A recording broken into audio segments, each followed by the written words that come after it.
Eccoci qua, è appena terminata la terza tappa del campionato italiano di moto d'acqua qui a Caule, al villaggio San Francesco. Sono qua con i due organizzatori appunto dell'evento e sono Pierpaolo Terreo di Marina 4 e Marco Infante del team Radical Riders.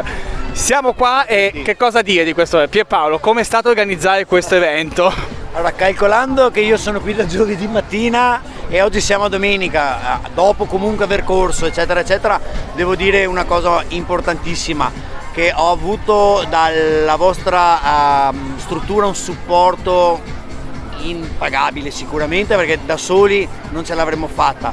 Sicuramente un ringraziamento va al vostro staff organizzativo, al direttore che ha sopportato le rumorosità e le lamentele probabilmente dei vostri ospiti, dobbiamo dirlo, chiediamo anche scusa agli ospiti, e comunque dietro di noi possiamo vedere la location dove eravamo fino a poco fa ospitati appunto, quindi secondo me la cosa è andata da Dio. Vedo che abbiamo ancora ospiti, purtroppo non li vedete, che si stanno congratulando, stanno facendo gli applausi, quindi bene. Molto bene, no?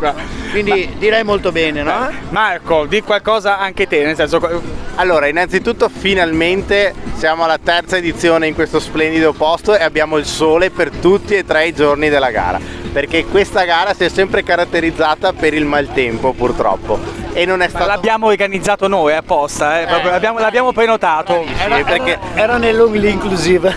Diciamo che finalmente si è valorizzato il posto per quel che merita, che è un posto bellissimo, una location ottimale per organizzare una gara di moto d'acqua, e quindi spero che diventerà una routine nei prossimi anni, e devo dire che questa edizione è stata in particolar modo veramente ben riuscita. Bene, un'altra riflessione, appunto, questo è un evento sportivo e sinceramente ripartire con un evento di questa portata qua in un anno che sicuramente il settore degli eventi e il settore dello sport sono stati tra i più, diciamo, flagellati, è un grandissimo segnale.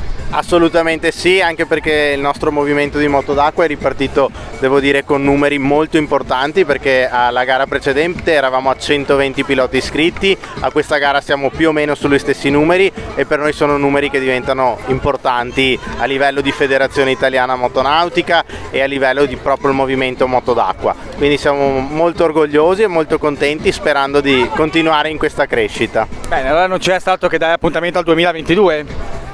Non ti vedo sicuro? No, spero di avere ancora più supporto, perché io sono un po' provato, No, a parte gli scherzi, sicuramente sì, magari cercheremo di farlo più inoltrato nella stagione, magari che so, un bel agosto, 15 agosto. Grazie a tutti, è stato un piacere. Ciao. Ci vediamo. Ciao. Ciao a tutti.